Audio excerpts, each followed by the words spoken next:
Hello everyone, हेर्नुस् त यो के हो थाहा छ? हजुरहरूले चिन्नु भएको छ? यो के हो चिन्नु भएको छ? ल भन्नुस् त यो के हो? यो चाहिँ के हो ल भन्नुस्? मैले चाहिँ यो तरकारी पकाउन लगाइरहेको छु आज है। यो के हो ल भन्नुस् गाइज? यो के हो? एउटै हो क्या, यो एउटै हो होइन। अझ योभन्दा ठुलो ठुलो पनि हुन्छ गाइज है। योभन्दा अझ ठुलो ठुलो पनि हुन्छ। यो के होला त? थाहा छ हजुरहरूलाई? ल थाहा छ भने भन्नुस् त।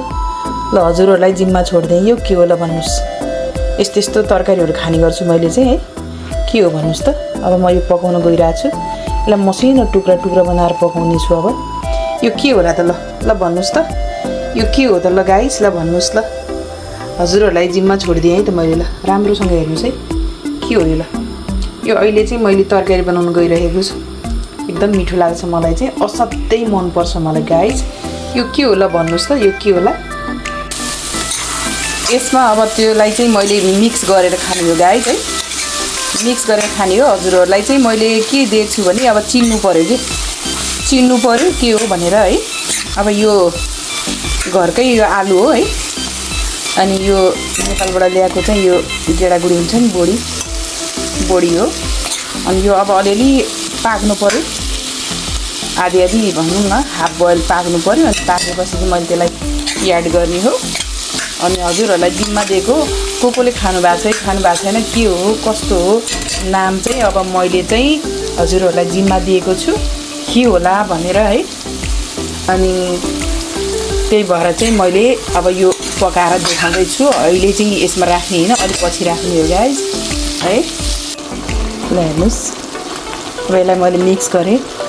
मैले हजुरहरूलाई जिम्मा छोडिदिएको छु कि यो के हो भनेर है।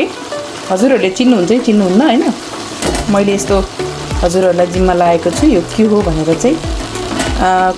धेरैजनालाई चाहिँ थाहा नहुनसक्छ। पहिला मलाई पनि यो के होला भन्ने जस्तो लाग्थ्यो है। अनि यस्तो हुन्छ क्या गाइस, हेर्नुहोस् है। यस्तो मिठो हुन्छ नि, मलाई यस्तो मिठो लाग्छ नि। यसको कलरै चेन्ज भयो क्या, कलरै चेन्ज भयो होइन। दाल पकाएको छु कर्कलो। अनि यो चाहिँ अब झोल नराखिकन यसलाई चाहिँ यसरी अनि गुम्साइ चाहिँ स्टिम लाएर पकाउँदैछु गाइस है। असाध्यै मनपर्ने कुरो हो मलाई चाहिँ। हजुरहरूलाई कस्तो लाग्छ हेर्नुहोस् है। अझै पनि मैले नजिकबाट देखाउँदैछु के हो यो तरकारी खान मिल्ने होइन। यो के होला, कस्तो चिज हो यो, कसले देख्नु भएको छ, कसले देख्नु भएको छैन गाइस। ल हेर्नुहोस् त। ल पाक्दैछ। अब यसलाई चाहिँ म फेरि छोड्छु। अब राम्रोसँग पकाएर त खानै पर्यो है। फेरि म यसलाई छोप्छु।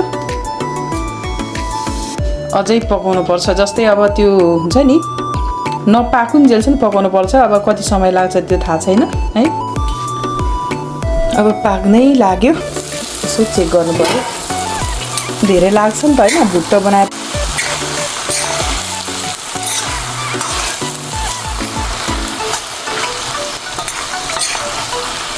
पाक्दैछ अब एकैछिनमा पाक्छ। 2 मिनट 3 मिनटमा पाक्छ। फेरि छोड्नु पर्यो।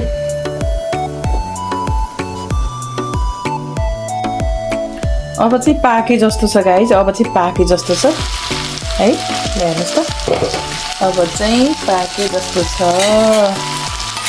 तल लाग्न दिनु भएन।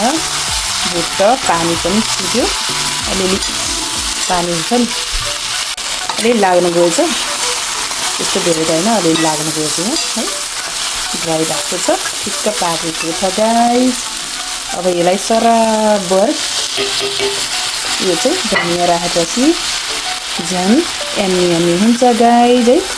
ल हेर्नुहोस्, चिन्नु भएको छैन भन्नुहोस् है। पाकेपछि चाहिँ यस्तो भएको छ, यस्तो भएको छ।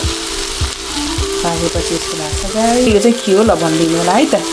के हो यो? ल यो के हो ल चिन्नु है गाइस, चिन्नुहोस् है। ल अब यहाँ भन्नु त कसरी देखाउनेहरू त होइन र। ल हेर्नुहोस्, त्यो छ क्या यस्तो। कस्तो राम्रो छ क्या, एकदमै मिठो हुन्छ क्या गाइस, एकदमै मिठो हुन्छ यो।